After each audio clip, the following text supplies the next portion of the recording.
Central problems of an economy. अब हुआ क्या है, देखो ये second part of the video है। First part of the video में हम डिस्कस कर चुके हैं व्हाट टू प्रोड्यूस। अगर तुमने नहीं देखी है तो देख लो आराम से, कोई दिक्कत की बात नहीं है, कहीं नहीं भागी जा रही वीडियो। और अगर नहीं देखनी तो कोई नहीं। देखो मैं ब्रीफ में बता देता हूँ, जो हमने फर्स्ट वीडियो है उसमें हम ये डिसाइड कर चुके हैं, मतलब जो इकोनॉमी है वो डिसाइड कर चुकी है कि उसको क्या प्रोड्यूस करना है। उसने व्हाट टू प्रोड्यूस में डिसाइड करा कि उसे अपनी जो रिसोर्स है यानी कि लैंड, उस पर कॉटन ग्रो करनी है। कॉटन क्यों ग्रो करनी है? कपड़े बनाने के लिए। तो जो हमारा व्हाट टू प्रोड्यूस का डिसीजन था, that we will be using a resource to grow cotton, what to produce हो गया। अब अगला स्टेप ऑटोमेटिकली दिमाग में आता है, ये तो सोच लिया कि कॉटन उगाएंगे, कॉटन बन के आ गई। अब अगला क्वेश्चन आता है उस कॉटन का करें क्या भाई? उसका कपड़ा बनाना है, पर कपड़ा कैसे बनाए? कोई एक तरीका तो है नहीं क्लॉथ बनाने का, और cloth could be produced using several ways, दुनिया भर जहान भर के तरीके हैं। तो अगला इकोनॉमी के सामने जो प्रॉब्लम आती है वो आती है कि जो भी रिसोर्स है, सॉरी, जो भी गुड है उसे बनाए तो कैसे बनाए। जैसे हमारा जो कपड़ा है, तुम्हें याद होगा, लेट्स से जो अपने बापू हैं, बापू मतलब महात्मा गांधी जी, वो चलाते थे चरखा। उस टाइम पे कपड़ा चरखे से बनता था।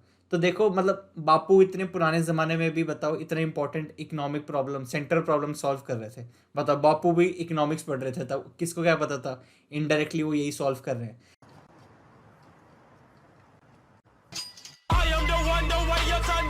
तो उस जमाने में बापू ने लोगों को बताया कि चरखे से कपड़ा बनाओ, क्योंकि उस समय सबसे ज्यादा एफिशिएंट वे ऑफ प्रोडक्शन चरखा था।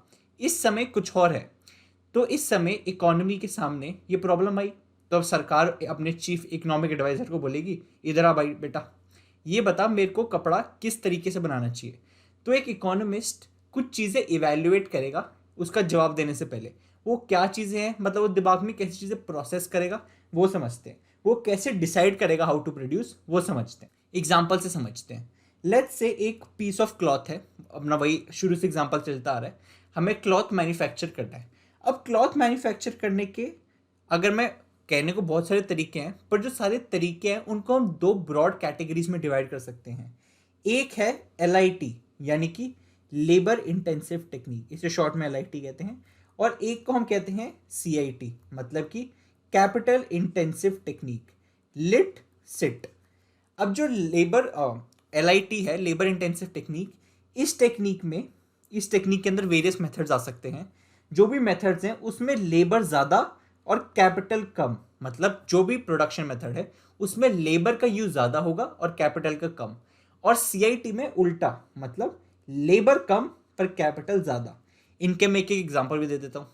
LIT का एग्जाम्पल हो सकता है क्लॉथ प्रोडक्शन के लिए हैंडलूम। जो कपड़े हैं, handloom if you don't know is like a kind of a device जिसपे जो कपड़ा है वो मैन्युफैक्चर होता है। पर जो हैंडलूम है वो बहुत पहले, अब आजकल प्रेजेंट सिनेरियो में यूज़ नहीं होता, बहुत पहले यूज़ होता था। जो हैंडलूम है उसमें जो मेजर प्रोसेसेस होती हैं फॉर क्लॉथ प्रोडक्शन वो मैनुअल होती है। मैनुअल मतलब वो लेबर करती है। तो हैंडलूम के केस में जो हैंडलूम की टेक्निक है उसमें लेबर ज़्यादा यूज़ होता है और कैपिटल कम। यानी कि कैपिटल का मतलब यहाँ से मशीनरी, तो मशीनरी कम, लेबर ज़्यादा। और एक होता है कपड़े को बनाने की टेक्निक पावर लूम, जो प्रेजेंटली आज के टाइम में यूज होता है। Power loom has more of capital, मतलब उसमें मशीनरी ज्यादा होती है, उसमें ऑटोमेटिक वर्क ज्यादा होता है, मैनुअल कम काम होता है, उसमें लेबर कम काम करती है, सब कुछ मशीन्स ऑटोमेटिकली कर लेती है। तो इकोनॉमी को डिसाइड करना पड़ता है कि उसके हिसाब से क्या सूटेबल है। क्या मेरे को LIT में जाना चाहिए या CIT में? जैसे लेट्स से इंडिया के केस में, सिंस पॉपुलेशन इतनी ज़्यादा है, लेबर इतनी ज़्यादा है हमारे पास, तो हमें जो कॉस्ट पड़ती है of labour it is cheaper than capital.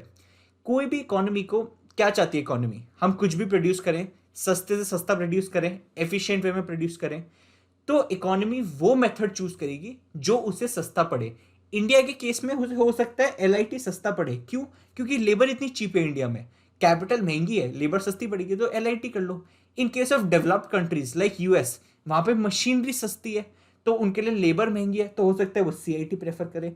तो हर इकोनॉमी को अपने अकॉर्डिंग चूज करना पड़ता है। ऐसे एक इकोनॉमिस्ट सोचता है हाउ टू प्रोड्यूस।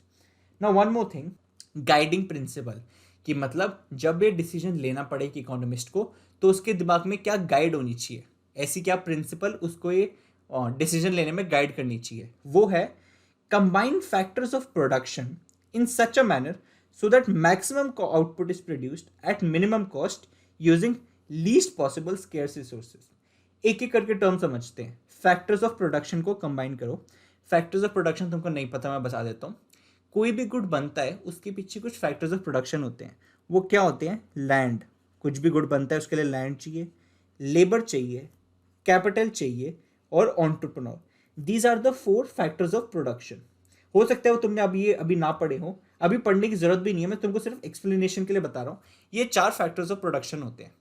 तो ये प्रिंसिपल कहता है कि इन चारों प्रोडक्शन के फैक्टर्स को ऐसे कंबाइन करो, इनका एक ऐसा कॉम्बिनेशन बनाओ. कॉम्बिनेशन मतलब हो सकता है 1 unit of land, 2 units of labour, 1 unit of capital and 3 units of entrepreneur. मतलब ऐसे इनका एक कॉम्बिनेशन बनाओ जिससे जो आउटपुट निकल के आए, हमारा जो आउटपुट हो वो मैक्सिमम हो.